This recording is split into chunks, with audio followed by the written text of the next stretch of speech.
JEE mains के result के बाद बच्चों के मन में कॉमन क्वेश्चन आता है कि उनके रैंक के हिसाब से उनके लिए बेस्ट एनआईटी कौन सी होगी। काफ़ी बच्चों की रैंक पीछे आ गई होगी 50,000 से नीचे, काफ़ी की 20-30 हज़ार के बीच में होगी और काफ़ी की रैंक काफ़ी अच्छी होगी। तो इस वीडियो में मैंने आपको बताया है कि मिनिमम रैंक आपको एक एनआईटी में एडमिशन के लिए कितनी चाहिए होगी। तो इस वीडियो में आप देख पाएंगे कि सारी मैंने 31 एनआईटी की जो सबसे नीचे की ब्रांच है उसकी मैंने जो सीएसएबी राउंड 2 की जो रैंक है, क्लोजिंग रैंक, वो बताई है। तो वो मिनिमम रैंक है कि आप उस एनआईटी में एडमिशन ले सकते हैं। बने रहिए इस वीडियो में और आप जान पाएंगे आज कि कितनी मिनिमम रैंक आपकी होनी चाहिए कि आपका अच्छी एनआईटी, आपकी जो पसंदीदा एनआईटी है उसमें आपका एडमिशन हो पाए। So this is Aditya from MIT Jaipur और शुरुआत करते हैं बिना टाइम वेस्ट किए। वीडियो में आगे बढ़ने से पहले मैं आपको कुछ बताना चाहूँगा कि ये जो मैंने लिस्ट प्रिपेयर की है 31 एनआईटीज़ की, इसमें मैंने सीएसएबी राउंड 2 की कट ऑफ ली है, वो भी सबसे नीचे की ब्रांच की। सबसे नीचे की ब्रांच जैसे आपकी कौन सी हो गई, बायोटेक हो गई, मेटा हो गई, सिरामिक इंजीनियरिंग हो गई, ऐसी ऐसी जो नीचे की ब्रांचेज हैं मैंने उनको लिया है आपको थोड़ा सा रफ आइडिया देने के लिए कि इतनी मिनिमम आपकी रैंक होनी चाहिए तो आपका इस एनआईटी में एडमिशन हो जाएगा।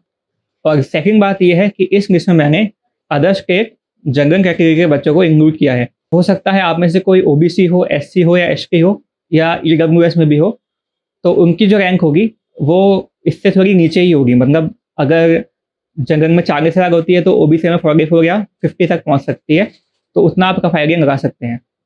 और इसके बाद मैं आपको इस जो लिस्ट मैंने प्रिपेयर की है उसके बाद मैं आपको बताऊंगा कि आप कहाँ से ये सारी जो ओपनिंग और क्लोजिंग रैंक है वो आराम से देख सकते हैं बिना ज़्यादा अपने आप को परेशान किए हुए। तो आगे बढ़ते हैं। तो वैसे मैंने एनआईटीज़ को 3 हिस्सों में बांटा है, टॉप एनआईटीज़, मीडियम एनआईटीज़ और नीचे की एनआईटीज़। ठीक है, टॉप एनआईटीज़ में हमारे पास 11 एनआईटीज़ हैं। तो सबसे पहले हम शुरुआत करते हैं टॉप एनआईटीज़ से। तो मैंने इसमें रैंकिंग के हिसाब से नहीं किया है, मैंने टॉप एनआईटीज़ को मतलब रैंडमली मैंने ऑर्डर किया हुआ है और जैसे मैंने यहाँ पे नोट डाउन किया है मैं आपको वैसे बता रहा हूँ। तो इससे आपको आइडिया लगेगा कि कितनी रैंक रेंज होनी चाहिए। तो टॉप एनआईटीज़ में आपको अगर एंटर करना है तो 2019 के हिसाब से आपकी जो रैंक रेंज होनी चाहिए वो होनी चाहिए 22,000 से लेके 42,000 के बीच में।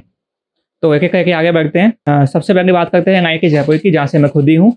यहाँ पे सबसे जो नीचे की ब्रांच है वो है मेटा एनर्जी ब्रांच, और यहाँ की जो सीएसएबी राउंड 2 की क्लोजिंग रैंक थी अदर स्टेट की वो थी 37,919। तो अगर आपकी इस साल 40,000 के आसपास रैंक है तो आप पॉजिटिव हो सकते हैं कि आपको यहाँ पे एडमिशन मिल जाएगा। ये सारी जो कट ऑफ हैं 2019 की हैं और 2020 में इसके आसपास ही रहेंगी, 2-3 हज़ार का ऊपर नीचे होता ही है सीएसएबी में, ये हमें पता ही है।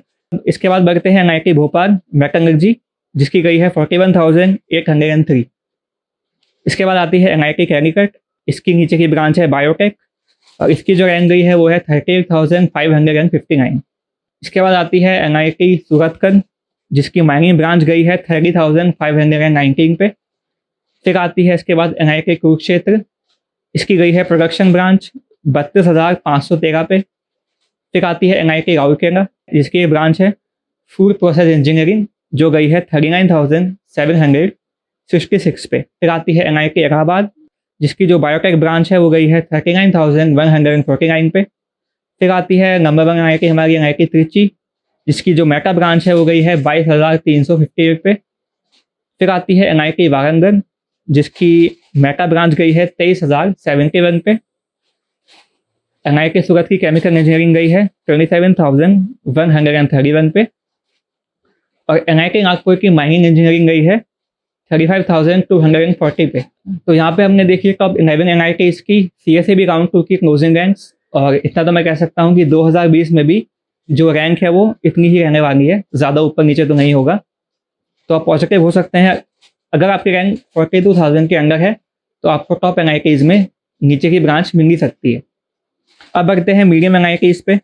मीडियम एनआईटीज़ की जो रैंक रेंज है वो जाती है 15,000 से लेकर 70,000 तक।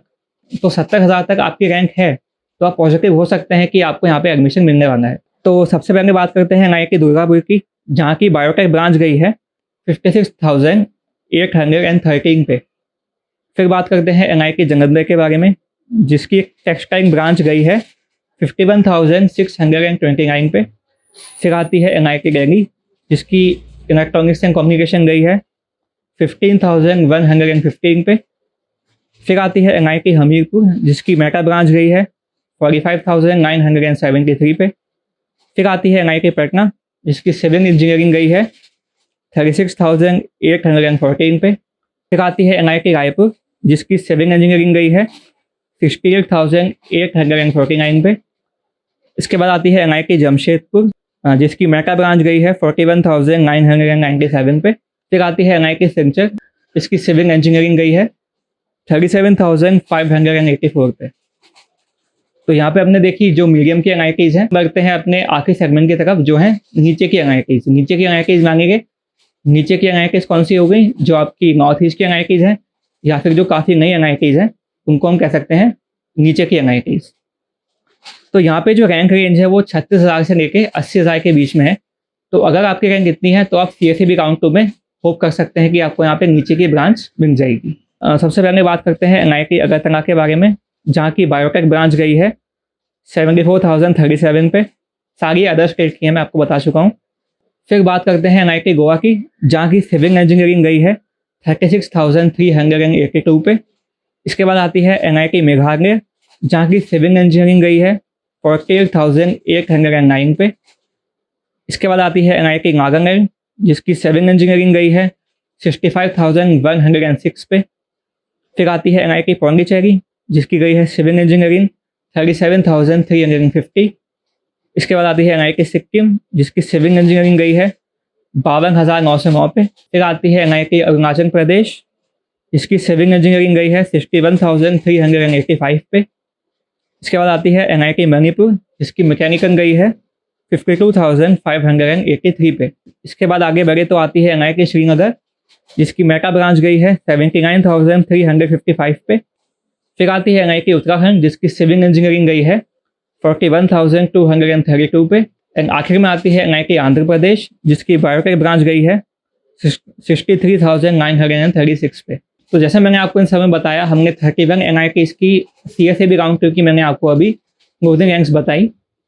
तो अब यहाँ से हम क्या सीख पाते हैं? पहली बात तो ये, अगर आपकी रैंक 80,000 के अंदर है, अगर आप जगन के बच्चे हैं, तो आप पॉजिटिव हो सकते हैं कि आपको CSEB राउंड 2 में कुछ ना कुछ NITs में आपका एडमिशन तो हो ही जाएगा, अगर आपका कोई ब्रांच स्पेसिफिक नहीं है तो। ऐसा हो सकता है कि आपको कुछ पर्टिकुलर ब्रांच चाहिए, तो उसमें तो आपको थोड़ी अच्छी रैंक चाहिए होगी, क्योंकि आप कम रैंक पे NIT में अच्छी ब्रांच तो लेके नहीं आ पाएंगे। पर अगर आपका कोई ब्रांच का स्पेसिफिक इशू नहीं है कि भाई मुझे एडमिशन चाहिए, और आपका ये भी सोच है कि हाँ मुझे नीचे की ब्रांच दे दो और मैं फर्स्ट ईयर के बाद मेहनत करके अपनी ब्रांच को चेंज कर दूंगा, तो हाँ आपका एडमिशन हो सकता है 80,000 के अंदर में, अगर आप जनरल के बच्चे हैं। और अगर आप OBC हैं, SC हैं, ST हैं, तब तो फिर आपका 2-3 लाख रैंक तक भी है, तब भी आपका एडमिशन हो सकता है, तो आप उसके लिए पॉजिटिव हो सकते हैं। और ये जो सारा डेटा है मैंने लिया है ये वेबसाइट से, कॉलेज प्रवेश से। तो आप चाहे तो उस वेबसाइट पे इंडिविजुअल कॉलेजेस को चेक कर सकते हैं, उनकी सारी सीट मैट्रिक्स हो गई, ओपनिंग और क्लोजिंग रैंक हो गई, सारे ईयर्स की चेक कर सकते हैं, वहाँ से एक इन्फॉर्म डिसीजन बना सकते हैं।